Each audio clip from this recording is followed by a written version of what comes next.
Bien. Bonjour à tous et bienvenue pour cette émission de télévision consacrée à l'e-réputation dans le commerce VO automobile, qui est un sujet qui est de plus important, qui nous concerne tous et qui va bien évidemment alimenter notre discussion. Alors, ce matin, j'ai le plaisir de recevoir 4 invités autour de moi. Je les nomme et je les présente très rapidement, et puis ils vont présenter leurs entreprises à la suite. Alors, Fabrice Caltagirome de Ficar. Ficar, c'est une plateforme web spécialisée automobile et qui travaille la fidélisation, la réputation et la valorisation. À ma gauche, David Rérol de VPN, directeur de VPN. VPN a plusieurs activités. C'est un marchand VO B2B et c'est également un réseau de distribution d'acteurs indépendants du commerce VO. Et bien entendu, ils se mettent en avant leur activité grâce à un site qui est en B2C, c'est-à-dire qui s'adresse directement aux consommateurs. À ma droite, Joël Fried. Joël Fried représente la société Car Expresso. Il en est d'ailleurs l'un des 2 coprésidents fondateurs. Et Car Expresso va vous parler de son activité, c'est-à-dire c'est un e-assistant. C'est un mot un peu compliqué pour nous, mais on va vous le rendre très lisible et très compréhensible. Et à l'extrême unité de la table, je salue François Michel Estival de la société Guest Suite. François, CEO de sa société, dont l'activité est la e-réputation. Donc il pilote la e-réputation de vos sites et de vos activités. Voilà. Maintenant, je vais vous demander de rentrer un petit peu plus dans le détail de vos activités. Fabrice, je vous passe la parole. Bonjour à tous. Déjà, je voulais féliciter et remercier Univers VO pour son accueil et l'organisation finalement de ce salon. Donc, je vais présenter rapidement Ficar. Donc, Ficar, c'est une start-up qui existe depuis 2017. On est aujourd'hui 8 collaborateurs dans l'entreprise. On est à Paris et notre spécialité, c'est d'aider les professionnels de l'automobile à gérer et améliorer leur e-réputation et par ce fait à améliorer leur satisfaction client et la fidélisation client. Parce que finalement, l'enjeu, c'est de fidéliser les clients. Alors, chez Ficar, on est depuis 2017, donc on a à peu près aujourd'hui 1200 points de vente qui sont clients chez nous. On a tant de la distribution automobile que du garage aussi. On a aussi quelques loueurs courte durée. Donc on est vraiment spécialisé dans l'automobile. Et comme on est sur Univers VO, je vais donner un petit secret qu'on a chez Ficar. C'est qu'on a constaté, bizarrement peut-être pour certains, que dans les 3 métiers, je vais parler des 3 métiers qu'adresse l'automobile, que sont la vente de véhicules neufs, la prévente et le VO, c'est finalement le VO qui est un petit peu moins bien noté de ces 3 métiers. Quand je dis noté, c'est donc noté par les clients qui sont venus faire une prestation VO. Donc c'est intéressant parce qu'on pourrait croire que le véhicule d'occasion, avec tous les efforts qui sont fournis pour le professionnaliser, pour être par exemple devant la prévente, ce n'est pas le cas. Donc on voit qu'il y a encore du travail là-dessus. Malgré tout, je donne une bonne nouvelle, c'est que chez Ficar, on constate que le niveau de satisfaction client qu'on récupère est quand même très élevé et très bon. Pour vous donner un ordre d'idée, la note moyenne qu'on a aujourd'hui de tous nos clients, elle est de 8,9 sur 10. Donc ça reste quand même excellent. Donc nous, on était parti de ce constat-là en fait chez Ficar. On vient de l'automobile et on avait remarqué que les professionnels de l'automobile étaient plutôt mal notés sur Google, sur Page Jaune, sur tout un tas de plateformes. Et on avait conscience que ce n'était pas la vraie valeur de satisfaction de ces professionnels. Et donc c'est pour ça qu'on a créé cet outil pour aider les professionnels à manager et améliorer leur e-réputation sur Internet. De façon très concrète, on va être capable de pousser de l'information, donc des avis clients absolument partout, sur Google, sur Facebook, sur les sites Internet, sur Page Jaune, sur des partenaires type Ouest France ou autres. Donc on va vraiment diffuser les avis clients, la recommandation client Et grâce à ça, on va améliorer, je vous expliquerai comment, la satisfaction aussi des clients. Je vais donner 2 autres chiffres peut-être. Le premier, c'est qu'on a fait gagner 4,5 millions d'euros à nos clients depuis qu'on existe. Et le deuxième, c'est qu'on a contacté 1 200 000 personnes automobilistes depuis qu'on existe aussi pour avoir des avis clients. Merci beaucoup Fabrice. David Rérol, vous nous présentez VPN Auto ? Avec plaisir. Alors nous, on est une start-up qui a 25 ans. Parce que comme je vois que des jeunes start-up, on a une petite start-up qui a 25 ans. On fait 3 métiers. Donc VPN Auto, c'est important le auto parce qu'on vend des voitures. On fait 3 métiers. Un premier métier qui est un métier de marchand B2B qui représente à peu près 9000 voitures vendues par an. Un deuxième métier qui est un métier de distributeur en réseau indépendant. Donc aujourd'hui, on a 27 points de vente sur le territoire français et on est en croissance. Et bien évidemment, pour s'appuyer sur ce développement réseau, on a un site internet web qui fonctionne bien, qui est là depuis longtemps et sur lequel on a travaillé très très tôt sur la e-réputation, notamment parce qu'on a été le premier site internet français qui a été certifié par la FNOR. C'était à l'époque, en 2013, une volonté de ma part de prendre le contre-pied un peu de ce que faisaient les constructeurs qui imposaient à leur marque, à leur réseau, un certain nombre de contraintes. Et nous, on s'est dit, il faut faire simple. Les clients sont satisfaits, insatisfaits, mais il faut qu'on soit transparent et qu'on le dise. Donc ça arrive qu'il y ait un client insatisfait, mais comme tu le disais justement, il y a beaucoup plus de satisfaits qu'insatisfaits.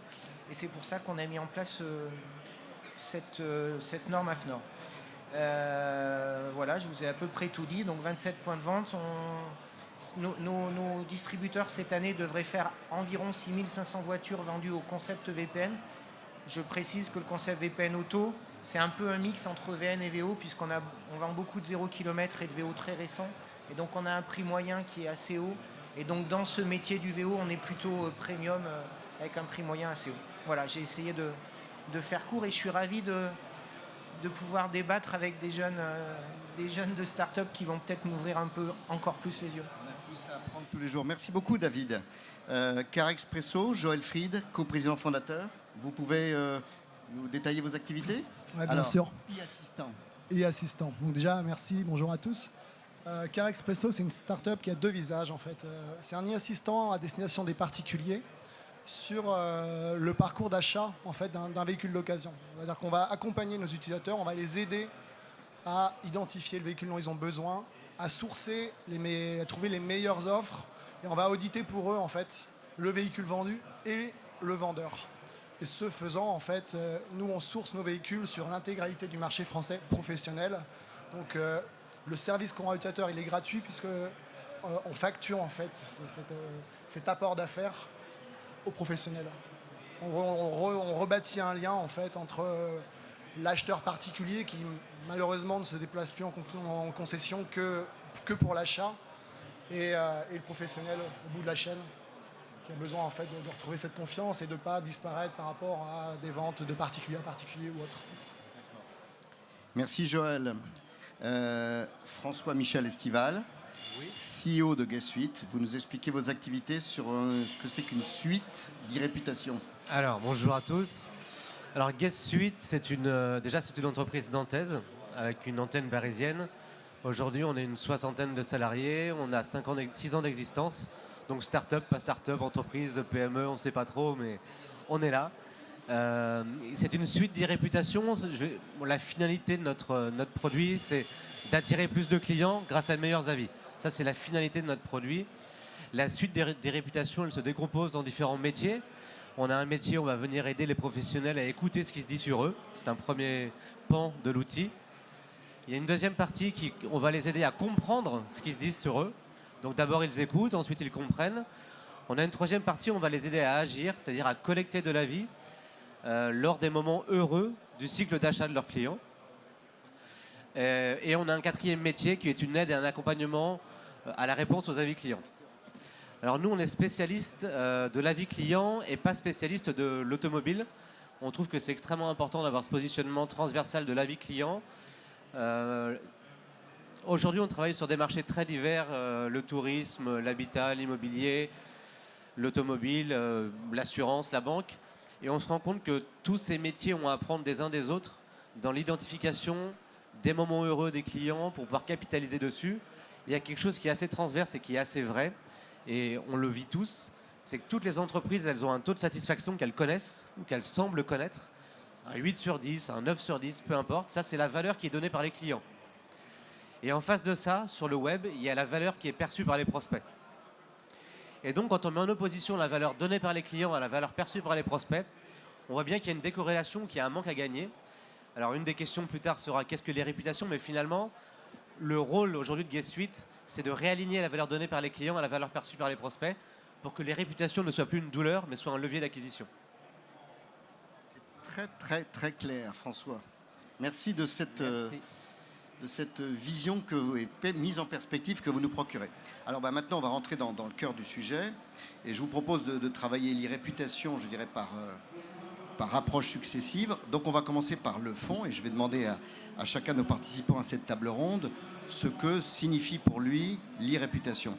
Donc à tout seigneur, tout honneur, on va commencer par la moins start-up récente de nos partenaires ici ce matin. David, quand je vous dis réputation, qu'est-ce que ça veut dire pour vous dans votre day-to-day business? Alors, pour moi, c'est finalement assez simple et je pense que vous le partagez tous. Aujourd'hui, l'e-réputation dans un business automobile qui démarre par le web, je crois que j'ai vu une étude hier qui disait que 89% des acheteurs VO sont déjà allés sur le web. Donc pour une entreprise comme la nôtre, le mot que j'ai envie d'utiliser, c'est vital. Si on n'est pas capable très rapidement de rassurer le consommateur, nous, entreprise de distributeurs de voitures, ça veut dire qu'on ne fait pas notre métier. Comme je le disais, en transparence, tout n'est pas parfait dans n'importe quelle entreprise. Ce que vous venez d'exprimer entre la valeur perçue du client et le prospect, c'est extrêmement intéressant parce qu'effectivement, nous, on a une vision qui est une vision, je dirais, après coup, grâce au client. Et là, vous êtes en train de parler de l'avant-coup. Et l'avant-coup, c'est ce qu'on ressent du site, c'est ce qu'on ressent des valeurs de la marque, c'est ce qu'on ressent du réseau avec lequel on travaille, voire même du vendeur qu'on a au téléphone, etc. Donc ça, effectivement, je pense que c'est quelque chose d'intéressant. Mais pour revenir sur les réputations, pour moi, aujourd'hui, ça fait partie intégrante de notre job de chef d'entreprise et de marketeur. Moi, les équipes chez moi passent beaucoup de temps là-dessus. Quand on a un avis client négatif, ça arrive, le premier truc que l'on demande, c'est qu'on rappelle le client. L'idée, c'est pas de l'influencer, mais l'idée, c'est de savoir pourquoi, à un moment donné, il y avait un truc qui n'allait pas et qu'on puisse le modifier pour le futur. Donc en plus, ça a une vertu organisationnelle, ça a une vertu d'échange avec le client et ça a une vertu aussi d'intégration des collaborateurs au process de satisfaction du client. D'accord. Merci beaucoup, David. Fabrice, pour vous, les réputations, qu'est-ce que c'est? Je dirais que c'est trois choses. Déjà, je rejoins effectivement le fait que maintenant, c'est un standard de marché. C'est-à-dire que, quel que soit le secteur, c'est quelque chose qui est évident pour les consommateurs. Tu as dit la stat, effectivement, de consultation des avis. Donc, c'est un standard de marché. Ça, c'est le premier point. Deuxième point, c'est la manière dont nos clients vont parler de nous. Et je pense que vous avez vu tous la pub Boursorama récemment là, avec Brad Pitt. C'est Boursorama, c'est vraiment ça, quoi. C'est comment les clients vont parler de nous. On va arrêter d'en parler nous, on va laisser la parole aux clients. Ça, c'est la deuxième chose. Et la troisième chose, c'est un élément qu'on oublie souvent et que nous, chez Fitcar, sur lequel on est très attachés, c'est que c'est un levier de business. Et un levier de business réel. Grâce à l'outil, à la plateforme, et parce que je pense qu'on est spécifique automobile, on a réussi à faire en sorte que souvent l'avis client, on dit que c'est la fin du cycle. Vous savez, on finit par l'avis client. Nous, en fait, c'est pas la fin, c'est le début. Et grâce à ça, on va faire plein de choses et on va, de manière très concrète, ramener du chiffre d'affaires, ramener du bénéfice à nos clients. Et ça, c'est important et c'est souvent quelque chose qui est oublié dans la réputation. Et c'est une question qui est posée par nos clients. Combien vous nous rapportez ? Merci Fabrice, c'est très clair également. Joël, pour vous, qu'est-ce que c'est que les réputations? Alors déjà, pour nous, en tout premier, c'est vraiment un vecteur de business.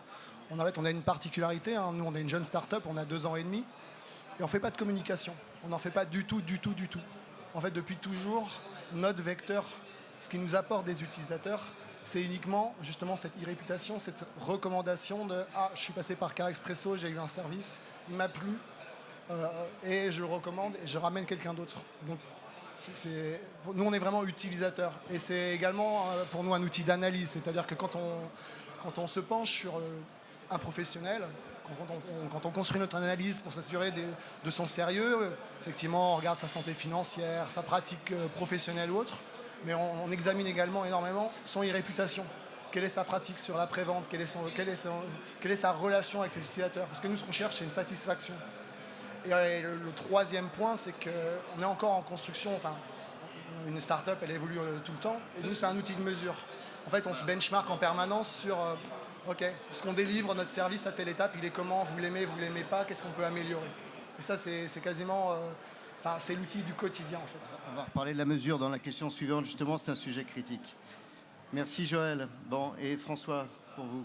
L'e-réputation, alors c'est un sujet très vaste, on va essayer de le canaliser, de le simplifier. C'est effectivement une opportunité avant tout de développer son business, ça c'est très clair.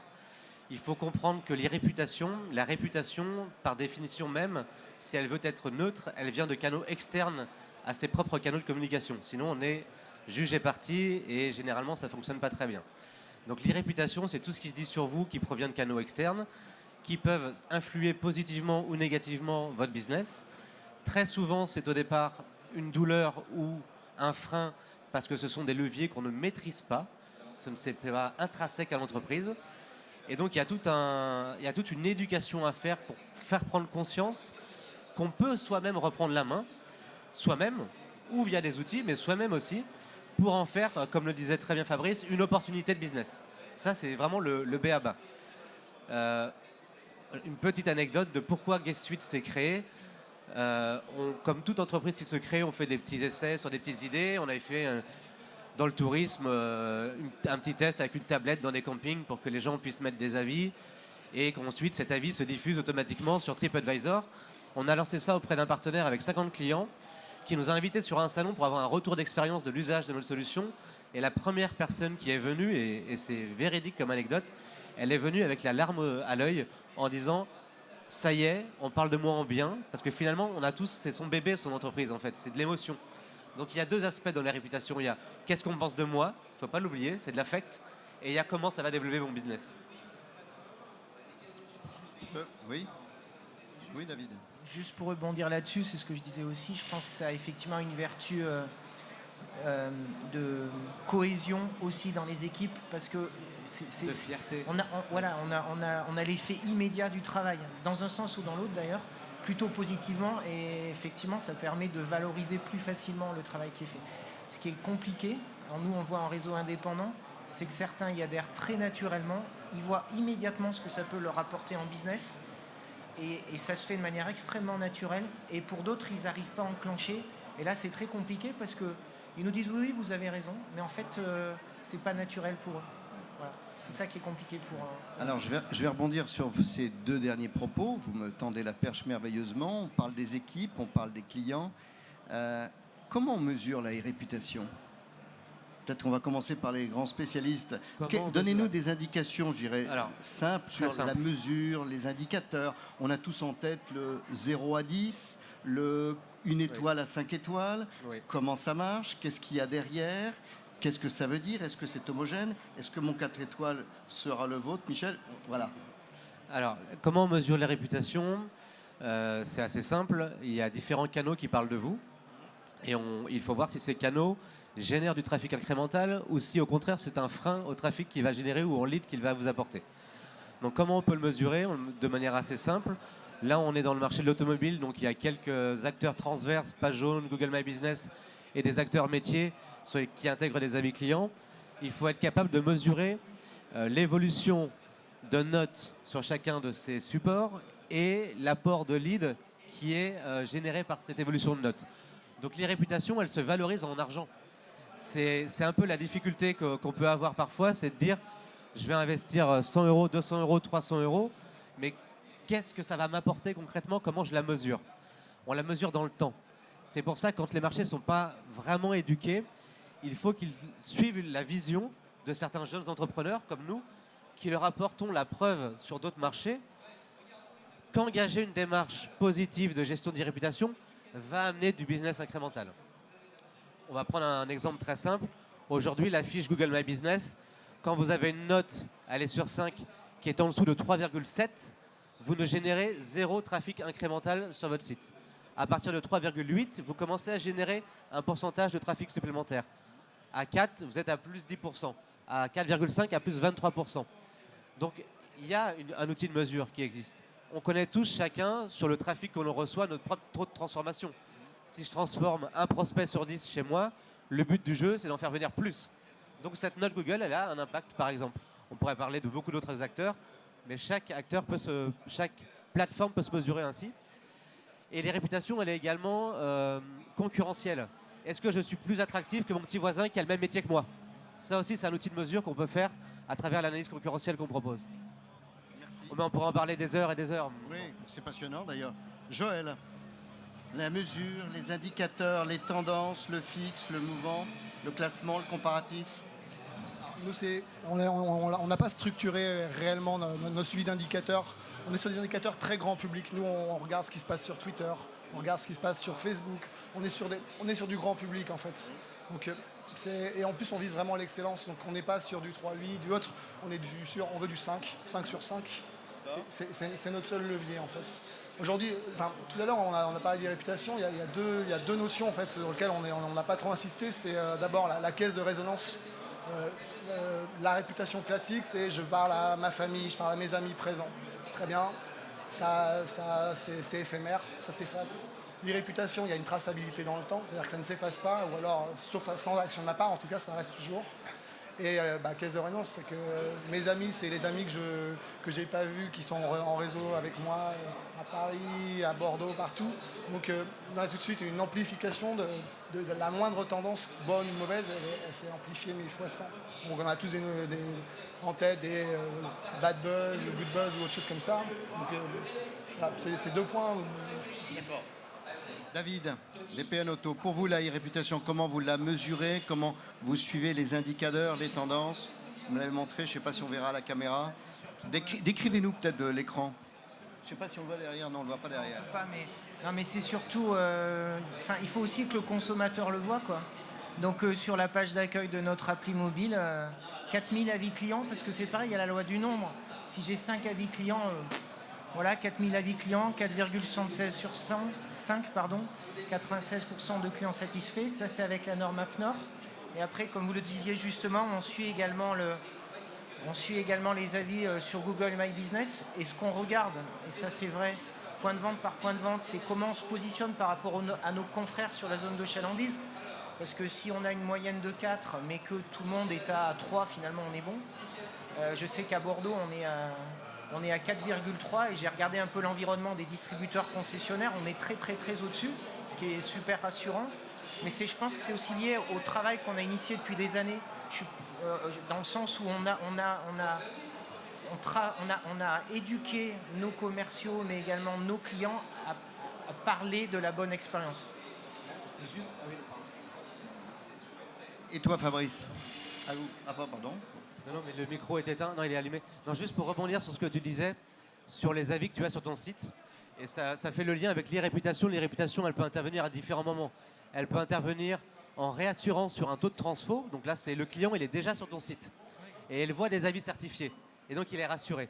Mais l'e-réputation, elle intervient aussi en amont, comme tu le dis très bien, pour acquérir ce trafic que tu vas rassurer après derrière. Donc la multidiffusion fait sens. C'est-à-dire qu'il faut en avoir sur ses propres canaux, par une tierce partie ou par une certification que l'on propose, comme tu l'as très bien fait, puisque tu as été le premier site, je crois, à l'avoir, la certification AFNOR. Mais elle intervient à différents moments de la vente, que ce soit en acquisition de prospects ou en transformation finale, comme tu le fais sur ton site. Et je souligne pour tout le monde, parce qu'on en a parlé, la volumétrie est très importante. C'est sûr que d'avoir 15 avis ou d'en avoir 3000, c'est complètement différent. C'est la fraîcheur plus que la volumétrie. Oui. Fabrice de Fitcar, pour vous, la mesure et les indicateurs, c'est quoi? Je suis assez d'accord avec tout ce qui a été dit. Je dirais que ce qui est intéressant, c'est effectivement la réputation, et c'est le principe du web. Le web, il faudra multiplier les portes d'entrée. C'est le principe du web. Donc, effectivement, il y a une multiplication des sources d'avis, donc de capacité à collecter de l'avis. On a parlé de Google, on a parlé de Page Jaune, voilà, il y en a plein d'autres.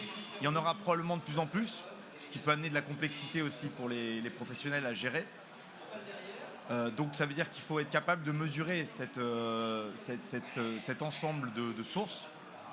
Donc ça doit faire partie de la mesure de la réputation, c'est cette multiplication de sources. Ça c'est important. Et puis vous avez beaucoup parlé effectivement d'aspect d'évangélisation. Tout le monde n'est pas comme VPN avec un temps 2013, certification et tout. Donc effectivement, il faut prendre un peu son bâton de pèlerin et expliquer l'intérêt en termes de trafic, tout ce qui a été dit est une réalité. Mais je pense qu'à un moment donné, les gens veulent voir des chiffres, veulent voir du vrai ROI. Et donc l'enjeu, c'est vraiment de leur dire, oui, ton site internet, certes, ton trafic va augmenter, certes, ton taux de transfert va s'améliorer. Mais l'enjeu, si on arrive à dire la réputation, et là, on va au-delà finalement de la simple mesure de la réputation, on va sur la mesure des impacts de la réputation. Et si on arrive à dire ta fidélisation client, elle va être augmentée, on arrive à mesurer ça, et donc ton chiffre d'affaires va augmenter, bah là c'est QFD, quoi. Alors justement Fabrice, c'est là que je voudrais qu'on fasse évoluer maintenant la conversation. On sait tous et on s'adresse à des professionnels du VO, des garagistes indépendants un peu partout en France sur le territoire métropolitain et hors de métropole d'ailleurs, qui vont nous regarder sur cette émission. Je voudrais que chacun d'entre vous me donniez votre opinion. J'ai retenu, Fabrice, le mot d'évangélisation. Je crois que c'est important. Chacun d'entre vous, dans sa position d'entreprise, et vous n'avez pas les mêmes positions les uns les autres, vous pouvez être confronté à un acteur du VO, quelque part, qui peut avoir une mauvaise réputation. Alors, comment vous vous comportez ? Quels sont les conseils que vous lui donnez et comment ça procède et qu'est-ce que concrètement, vous lui dites de faire demain matin, les uns les autres ? Qui veut commencer par répondre ? Je veux bien commencer. Juste pour terminer, je suis désolé, mais un exercice que chaque personne qui regarde pourrait faire pour savoir s'il a une bonne réputation, pour mesurer sa réputation, c'est de comparer son taux de satisfaction interne avec ses notes externes. Juste pour qu'il fasse un exercice et qu'il voit le gain potentiel à avoir. Qu'est-ce qu'on pourrait proposer à des entreprises qui ne croient pas vraiment les réputations ou qui ont des mauvaises notes, c'est ça ? Je suis garagiste dans le Gers, j'ai une mauvaise réputation, je t'appelle, qu'est-ce que tu me dis ? Ok. Alors, Petit diagnostic au téléphone. On fait un petit diagnostic au téléphone. Déjà, si le garage existe et qu'il est viable financièrement, c'est qu'il a effectivement une mauvaise réputation et un gain potentiel. On ne peut pas non plus faire d'une bonne réputation un garage qui fait un mauvais travail. Donc il faut s'assurer que les services soient correctement faits. Il faut qu'il apprenne à capitaliser sur les moments heureux du parcours client. Là, le garagiste, ça va être le temps de réparation, ça va être le prêt d'un véhicule de remplacement, ça va être le temps d'attente, ça va être la courtoisie, ça va être les explications, ça va être la tarification. Tout ça, ce sont des moments, j'allais dire, riches d'échanges avec le client, sur lesquels il faut être capable, technologiquement, de capitaliser pour obtenir de l'avis. Alors que ce soit par tablette, par SMS, par mail, peu importe, il faut l'adapter à chaque comportement, à chaque usage. Chaque garage peut avoir un usage différent. Chaque équipe se comporte différemment. Il y a des équipes qui vont être impliquées, qui vont être très heureuses d'utiliser une tablette pour aller solliciter les clients satisfaits, et d'autres qui vont être très concentrés sur leur job. Et à ce moment-là, on va plutôt mettre en place des SMS automatiques ou de l'email instantané. L'idée étant de le faire sur le moment heureux et de ne pas attendre un jour, pas attendre 2 jours, de ne pas faire une relance 7 jours après. Là, c'est presque trop tard. Je discutais sur le stand tout à l'heure avec une personne qui est venue me voir, qui est un distributeur de VO, qui a 4,8 sur 5 sur GMB avec 600 avis et qui n'est pas outillé. Mais c'est formidable. C'est-à-dire que ces équipes, seules, font un travail humain et ont compris l'intérêt de capitaliser sur les moments heureux et là qu'il a défini dans le parcours de contact client à quel moment il demandait un avis. Donc nous, on peut venir en conseil, simplement parfois en conseil, et parfois en outil. Alors là, particulièrement pour GMB, on a un accord de diffusion dans Google My Business qui fait que nous, on peut, pour ce garagiste en difficulté, lui dire on va venir faire un questionnaire de satisfaction ou un SMS ou prendre un avis sur tablette et envoyer cet avis sur GMB pour reprendre la main. Bon, voilà, c'est très succinct. Bon, peut-être je passe la parole à David. Alors David, toi, tu as tout un réseau. Admettons que je suis, moi, garagiste dans le Gers. Je me tourne vers toi pour entrer dans ton réseau, dans le Gers, pourquoi pas. Et Alors- puis tu me dis, écoute Eric, on va commencer par Galtournier Réputation. Qu'est-ce que tu vas me dire? Alors moi déjà, ce que je trouve très rassurant, c'est ce que vous venez de dire. C'est qu'on parle d'irréputation, on parle de pourcentage, on parle de stats, on parle de site internet, etc. Mais là, ce que vous venez de dire, ça tient à un seul mot, c'est l'humain. Donc en fait, si l'humain pige le truc, on est les rois du pétrole. Qu'est-ce qu'on dit? Parce qu'on a la même problématique, on essaie d'évangéliser notre réseau. Pour moi, le premier truc, c'est la transparence. Ça fait partie des valeurs de notre marque, mais surtout, c'est absolument nécessaire aujourd'hui pour faire du business, donc c'est la transparence. Je rejoins assez ce que vous dites, c'est qu'on ne le fait pas pour se faire plaisir, on le fait pour être plus efficace, donc pour faire plus de business, donc pour être plus rentable. Et le moment heureux, ça me parle beaucoup parce que finalement, c'est pas si compliqué que ça. On leur dit, au moment où tu livres la voiture, c'est le moment le plus sympa pour le client qui ne change de voiture que tous les 2-3 ans. C'est pas un gros effort de lui dire, bon, ça s'est bien passé, mais la vie. Et ça marche très, très, très, très bien. Donc voilà, je pense que 98% des résultats, c'est l'humain. Et ensuite, c'est chez nous, contrôler, donner envie, motiver et expliquer pourquoi on le fait. Fabrice? Donc la question c'était quelqu'un qui aurait des mauvaises notes, comment on pourrait l'aider, c'est ça en fait? Oui, j'ai pas forcément de très bonnes notes dans mon petit garage VO dans le Gers. Alors on parlait d'équipe, on n'est que deux, nous. Qu'est-ce que tu me conseilles? Alors c'était pas un garage dans le Gers, mais nous on avait une conseil, je pense à ce cas-là, parce que c'est assez... ça rejoint ce que tu dis, ce que vous dites. C'est qu'on avait un client Audi, concessionnaire Audi en Ile-de-France, qui était à 2,6 sur Google et qui avait une très belle concession, voilà, qui avait des clients, ça marchait bien. Et donc on a discuté avec lui et on lui a dit, mais déjà je suis assez d'accord avec François, c'est déjà si tu existes, si tu es là, si tu as des clients, c'est que forcément tu es bon. Parce qu'en fait, il était au point où il se demandait si ses clients l'aimaient, quoi. Enfin, vraiment, c'était devenu terrible pour lui, quoi. Et donc, il avait très peur de lancer notre solution parce qu'il dit, non, mais tous les clients vont me donner les mauvaises notes. Parce que regarde, j'ai plein de mauvaises notes sur Google. Donc, voilà. Et en fait, ce qui s'est passé, il y a eu deux choses. Un, il y a eu plein de clients qui ne sollicitaient pas, qui ont eu l'opportunité de mettre une bonne note. Effectivement, des gens qui faisaient la livraison. Malheureusement, c'est plutôt les mécontents qui vont sur Google et qui machin. Donc, du coup, ça, c'était le premier point. Et le deuxième point, les mécontents, les clients mécontents, on les a rattrapés. Et ça, c'était quelque chose qu'il ne faisait pas, qu'il ne mesurait pas. Et aujourd'hui, il le fait, il le mesure. Et donc, on est capable de lui dire, voilà, sur la part des mécontents, on a rattrapé tout ça. Et donc, il a double effet qui se coule, si j'ose dire. D'une part, il a ses clients satisfaits qui parlent maintenant. Sa note aujourd'hui, elle est à 4,1 sur Google My Business, grâce à l'action qu'on a mis en place. Et ce qui est la note normale, en fait, finalement. Et la deuxième action, c'est qu'il voit son taux d'insatisfaction se transformer au fur et à mesure en satisfaction. Et ça, c'est un vrai bénéfice pour lui derrière. C'est très clair. J'ai compris dans mon petit garage. Alors, on va aborder la dernière partie de cette petite émission. On a parlé d'indicateurs les uns les autres, on a parlé de mesures, on a parlé de confiance. Quand on parle d'indicateurs, de mesures et de confiance, on en arrive à malheureusement la déviation qui peut arriver dans certains comportements qui est le faux, ce qu'on appelle donc les faux avis. Donc je vais demander à chacun d'entre vous d'intervenir et de donner son opinion sur les faux avis. On peut tous imaginer, alors je vais prendre un exemple, tu nous reparleras peut-être d'autres secteurs, mais on va sortir bien sûr de l'univers VO, on ne va pas d'autres secteurs. On a tous entendu des récentes polémiques autour de TripAdvisor, ou des restaurants demander à des amis de mettre partout, ou 5 étoiles, ou 10 sur 10. Donc c'est des choses qui existent dans notre société. Et encore une fois, nos auditeurs sont très intéressés pour savoir quoi faire, comment vous, les uns les autres, vous procédez, vous luttez, vous vous organisez. Qui veut répondre? Je veux bien. Alors sur les faux avis. François. Il y a différentes choses. La première chose à faire quand il y a un faux avis, c'est déjà de ne pas réagir avec le cœur, mais avec la tête. Première chose. Donc on ne répond pas de manière outrancière à l'avis où on se pose et on fait appel soit on identifie la personne qui a laissé le faux avis, c'est un concurrent et c'est assez simple, et on va régler le problème, soit on fait appel à des sociétés tierces comme les nôtres. Moi j'expliquais que le quatrième métier c'était le care and reply, où on a deux types d'actions qui sont menées et qui sont très rassurantes parce qu'elles fonctionnent toujours. C'est qu'un faux avis est puni par la loi, tout simplement. Donc un rappel à la loi aux personnes qui ont laissé l'avis suffit généralement très simplement pour pas aller plus loin dans la procédure, pour qu'il retire de lui-même l'avis.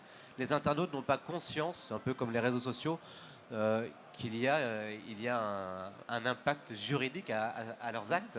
Et donc on leur rappelle ça gentiment, parce qu'il n'est pas question de rentrer dans un conflit. Voilà, on prend de la hauteur, on utilise le cerveau plus psychologique que affectif pour lui rappeler les choses.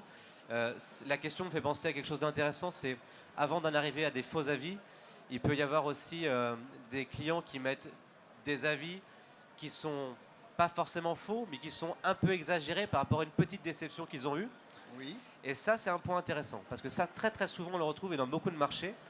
Et là où c'est intéressant, c'est que les outils des réputations ou les outils d'enquête vont venir identifier en amont du dépôt d'avis, elles vont désamorcer l'insatisfaction en l'identifiant plus rapidement. Au cours du parcours d'achat, si on interroge le client au cours de son parcours de vie au sein de l'entreprise, on va pouvoir identifier des petits points d'insatisfaction qui pourraient se transformer en avis négatif. Et donc pouvoir y répondre et apporter la preuve qu'on est soucieux et qu'on a résolu ce problème avant même qu'il ait pu s'exprimer à l'extérieur, va faire d'une personne négative un ambassadeur, tout simplement. Donc voilà. Joël, vous avez une fonction d'e-assistant. Donc votre réputation, elle tient aussi de la bonne réputation que vous pouvez générer auprès des conseils que vous donnez. Comment vous gérez cette situation? Alors déjà, juste pour rebondir sur ce que disait François, je le suis complètement. Un mauvais avis, en fait, c'est du moment qu'on y répond, en fait, on ne peut pas laisser un mauvais avis seul, c'est la seule chose. Du moment qu'on y répond, derrière, c'est toujours un vecteur. D'abord, c'est un faux avis, c'est à double tranchant. Il y a une traçabilité, comme je disais tout à l'heure, donc on retrouve souvent qui en est l'auteur, qui a organisé, si c'est une société. Ça peut être vraiment désastreux à partir du moment où elle est démasquée. Donc, en gros, il faut y apporter une réponse. On ne peut pas laisser l'avis tel quel. Mais derrière, effectivement, le sérieux de la réponse, l'application, la retenue dans la réponse, c'est déjà en fait l'image de marque de la société qui est engagée et qui est mise en valeur. Et derrière, au-delà de la note, nous aujourd'hui, dans la manière dont on travaille avec nos outils internes, très bien, Google Business, on regarde, le garagiste, il a 4,2. Très bien, ça c'est la note. Mais nous, ce qu'on va analyser, c'est le contenu textuel en fait de l'avis, puisque finalement, une déception, ça peut être « Ah, le commercial m'a pas très bien parlé » ou « J'ai attendu ». C'est pas du tout la même chose que « Ah, le SAV, on m'a laissé ma voiture en panne et il s'est rien passé ». Donc nous, on va essayer de en fait, détecter à l'intérieur de ça, en fait, de quoi on parle réellement et qu'est-ce qu'on note. De même que la fraîcheur de la vie, est-ce que ça a été donné à chaud? Je sortais du garagiste, c'était nul, non, ça s'est vraiment mal passé, ou c'est 3 mois après, un bilan qui est vraiment elle a fait la tête froide, ou non, vraiment c'était une mauvaise expérience, j'ai pas apprécié. Nous, voilà, c'est vraiment, il faut vraiment descendre en granularité là-dedans. Je terminerai par toi. Ce qui est intéressant, ce qu'on dit souvent à nos clients, c'est quand vous répondez à un avis, pensez que vous répondez à 2 personnes. Vous répondez à, évidemment, l'auteur de l'avis et aussi à ceux qui vont lire l'avis derrière. Et ça, c'est très, très important d'intégrer ça. C'est un des éléments de la réputation qui est capital. Les faux avis, c'est une réalité. Je crois que la DGCCRF disait 30% à peu près de faux avis aujourd'hui encore. Donc c'est une réalité. La norme AFNOR est arrivée aussi pour contrôler un petit peu et border tout ça. Donc c'est une réponse. On a effectivement maintenant, c'est quelque chose qui est puni par la loi, voilà, qui est interdit. L'enjeu effectivement, c'est au-delà du faux avis, c'est parce qu'un faux avis, la personne qui est malveillante, elle peut aussi se répandre, c'est éviter le bad buzz finalement. Et donc derrière, effectivement, d'avoir des outils qui captent très rapidement la capacité, enfin, la satisfaction ou l'insatisfaction, c'est capital. Et encore une fois, alors là, on ne parle pas de faux avis, mais l'enjeu aujourd'hui, nous, on l'a vraiment déporté sur les insatisfaits. Donc les gens qui parfois vont et notamment à travers l'analyse sémantique, hein, c'est un élément clé de capter l'insatisfaction pour derrière la retransformer en satisfaction. Et parfois, on se rend compte qu'en fait, effectivement, il ne manque pas grand-chose en fait. C'est très exagéré. Quand on lit le truc, c'est brut. on lit l'avis, on voit 2 sur 10, on se dit Ouah, c'est violent quand même par rapport à l'expérience qu'on a vécue en tant que professionnel. Et en fait, on appelle le client et là où on le contacte ou même on lui répond à l'avis et derrière, on se rend compte que en fait, c'était plutôt 8 et c'est de la considération après. Voilà. Et donc c'est facile entre guillemets à rattraper, mais il faut faire vite et il faut le faire. Et David, vous, comment gérez-vous les faux avis? Ça me fait plaisir ce qu'il dit parce que ça veut dire qu'avec un peu de bon sens, on est à peu près dans le bon chemin. Ce que je remarque, c'est dans ces discussions-là, tu as démarré sur faux avis et on a vite parlé d'avis négatif. En fait, on mixe le faux avis et l'avis négatif. Le faux avis, j'ai presque envie de dire, il fait partie de la vie. Si des confrères, des concurrents, parce qu'ils n'ont rien trouvé de mieux que de mettre des faux avis, le font, c'est leur problème entre guillemets. Mais faux avis ou avis négatif. Alors, faux avis, on va dire que c'est emmerdant, mais voilà, c'est la vie. Et l'avis négatif, ça arrive. On a des organisations humaines et on n'est pas parfait toute l'année. C'est ce que je dis à mes équipes tout le temps. On peut, à un moment donné, mal livrer un client. On peut faire la petite faute qui fait que lui, il considère que ce n'est pas suffisant. Et c'est la vie. En revanche, ce que l'on fait de manière systématique, c'est qu'un avis négatif, on y répond systématiquement. J'ai bien aimé quand tu as dit le cœur et la tête, parce qu'effectivement, on essaie d'apporter une réponse aussi factuelle que possible, sans juger le client, parce que la satisfaction du client, on n'a pas tous la même exigence. En revanche, dans une logique de transparence et de développement de l'entreprise, ils répondent très vite, de manière factuelle. Je crois que ça fait 80% du boulot. Bon, je vous remercie. On s'approche de la fin de cette émission. Je vais vous demander à chacun un petit avis global et final sur leur réputation. Joël, je commence par vous, peut-être. En un mot de synthèse, une phrase de synthèse. Qu'est-ce que vous pourriez nous dire pour résumer votre vision de la e-réputation ce matin? Pour nous, pour une start-up qui a des moyens limités de communication ou autre, c'est le vecteur numéro 1, le plus puissant. En plus, en tant que terre de confiance, c'est ce qui prouve en fait notre valeur et c'est ce qui prouve notre positionnement vertueux entre le professionnel et le particulier. Donc c'est vraiment le cœur du débat. Et tout à l'heure, j'entendais l'efficacité d'une note à partir de 3,8. Moi, j'aurais tendance à dire qu'on a tous intégré cette notion de oui, il y a des avis qui sont des fois un peu excessifs, qui sont faux, des choses comme ça. 3,8, je pense qu'il faut viser l'excellence en fait, parce que on sait tous que même déjà quand on a 4, c'est pas une si bonne note que ça en fait. Donc j'incite vraiment tout le monde à s'équiper d'outils et puis de viser la première marche du podium. Merci Joël. Fabrice. J'appuierai sur le fait que l'e-réputation, c'est vraiment un levier de business, ça c'est indispensable à comprendre. On ne se fait pas plaisir avec l'e-réputation, c'est vraiment un levier de business. Après, moi je pose une question, c'est comment on fera quand tout le monde aura 5 sur 5 et quelle sera la prochaine étape et comment on va parler aux clients quand finalement, parce qu'il y a certains endroits où on commence à arriver à ce type de situation. Donc nous on l'a prévu chez Fitcar, en tout cas on sait comment on va répondre à ça et c'est tout l'enjeu des 10 prochaines années. Si on prend le prisme de la réputation, c'est quoi l'après? Évidemment, c'est pas d'arriver sur des systèmes comme la Chine où les gens sont e-réputation innée eux-mêmes. Je sais pas si vous avez vu ces trucs-là, mais voilà, il y a un vrai enjeu, c'est qu'est-ce qui va se passer quand tout le monde va être à 5 sur 5. David. Merci Fabrice. David. Merci. Pour moi, j'ai envie de dire que c'est un prérequis. En tout cas, je considère que c'est un prérequis depuis très très longtemps. Une belle opportunité de business. Après, je suis un peu inquiet parce qu'avec tous ces garçons-là qui vont amener l'ensemble de la distribution à être plus performante, nous, l'avance qu'on avait, on risque de la perdre. Donc, je suis assez d'accord. Quel va être le coup d'après? Il faudra qu'on soit dans le coup d'après. Je pense que le coup d'après sur la mesure de la satisfaction du prospect et à mon avis, et la boucle d'après, et elle est primordiale.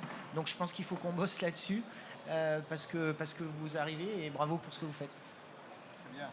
Alors François, je vais vous piéger, j'aurai 2 questions. Alors je vous donne la première, c'est la synthèse, puis j'en ai une autre derrière qui va intéresser tout le monde aussi. Moi, je vais vous piéger avec ma synthèse. Alors, je vais vous dire que ce qu'il faut retenir de réputation, je pense que quand on pense à réputation, il faut juste sourire en fait. Il faut juste sourire parce qu'il faut se dire que c'est une opportunité. D'accord. Il ne faut pas avoir peur, il faut sourire, le changement peut faire peur, c'est-à-dire que l'importance de l'avis client dans l'acte d'achat est quelque chose de plutôt récent dans certains marchés, comme celui de l'automobile. Donc le changement provoque des peurs. Moi, je vous dis juste souriez, parce que dans tous les autres secteurs d'activité, ça se passe très bien. Alors voilà, on arrive à ma seconde question. Alors ma seconde question, c'est justement, vous vous adressez ici à des professionnels du VO Oui. qui nous regardent. Vous êtes parmi nous tous autour de la table. Alors on est tous des consommateurs d'autres services que l'automobile. On achète dans les grandes surfaces, on va au restaurant, à l'hôtel, peu importe. Mais vous avez ce regard d'autres métiers. Quel conseil final, à partir de ce qu'on vient de dire dans toute cette heure de conversation entre nous, de professionnels, vous pouvez donner à un professionnel automobile en disant, moi je pense que dans la restauration, ils ont ça de mieux que nous, ou voilà. Alors, les métiers sont très différents, les marchés sont très différents. Il y a des points communs assez forts. C'est que tous les marchés ont connu cette première phase qui est l'appréhension de l'avis client. Certains marchés en sont sortis plus vite que d'autres, mais au final, ils en sortent tous. Donc déjà, le premier conseil que je donnerais dans le secteur automobile, c'est effectivement, n'ayez pas peur des avis et donnez la parole. Ça, c'est la première chose. Quand on voit que dans le tourisme, alors le taux d'équipement dans le tourisme, c'est 85% des hôtels et des campings qui sont équipés d'un outil d'e-réputation. Donc c'est quelque chose qui est quand même clé. Dans le parcours d'achat dans l'automobile, la part de l'importance de l'avis client ne va faire que croître, elle ne va pas disparaître. Donc ça, il faut aussi l'assumer. Et l'assumer, c'est savoir s'outiller, c'est important. C'est aussi savoir provoquer des échanges venant d'autres secteurs. Donc moi, je peux parler des secteurs de la banque ou de l'assurance, qui sont des secteurs très très décriés, où il y a beaucoup plus d'avis négatifs, mais où pour autant, ils ont automatisé des collectes d'avis, et naturellement, ils ont une collecte d'avis avec des notes qui sont supérieures de 1 à 1,2 points par rapport à ce qui est laissé naturellement. Donc il n'y a pas de secteur plus en danger que d'autres par rapport à l'avis client. Et surtout, ce qui est vraiment important quand on parle de l'avis client, c'est différencier, parce qu'il y a souvent une confusion entre je fais une enquête de satisfaction, donc je fais de l'e-réputation. Non, vous faites une enquête de satisfaction pour vous améliorer. Et cette enquête de satisfaction, elle vous donne une valeur, et cette valeur, vous devez être capable de la retranscrire à l'extérieur. Et ça, j'aimerais beaucoup que l'automobile soit un des secteurs qui se bouge le plus, parce que c'est un secteur comme l'hôtellerie de plein air, c'est des secteurs qui se regardent beaucoup en interne, avec des acteurs qui travaillent que entre eux. Et c'est toujours un peu dangereux. Alors c'est très très bien, parce qu'il y a de la confiance. D'où ma question. Il y a de la confiance qui fait que quand on travaille dans le sérail. Mais le fait de s'ouvrir, ça apporte aussi beaucoup de bonnes pratiques. Alors je peux pas en parler en 2 secondes, mais on peut faire des choses assez extraordinaires. Par exemple, tout à l'heure on parlait de la livraison et de capter un avis lors de la livraison. Dans l'automobile, il y a des concessionnaires qui aujourd'hui ont fait presque un spectacle de la livraison de véhicules, avec le dépôt d'avis comme étant l'un des critères du spectacle. Et donc il faut se réinventer, il faut toujours penser à des choses nouvelles. Eh ben, ce sera le mot de la fin. Je rappelle le nom de mes invités. Ficar Fabrice Catagirom, VPN Auto David Rérol, Car Expresso Joël Fried et François-Michel Estival de Gassuit. J'espère qu'on vous a passionné avec cette émission sur l'e-réputation dans l'automobile, et à bientôt sur une autre émission. Au revoir. Merci.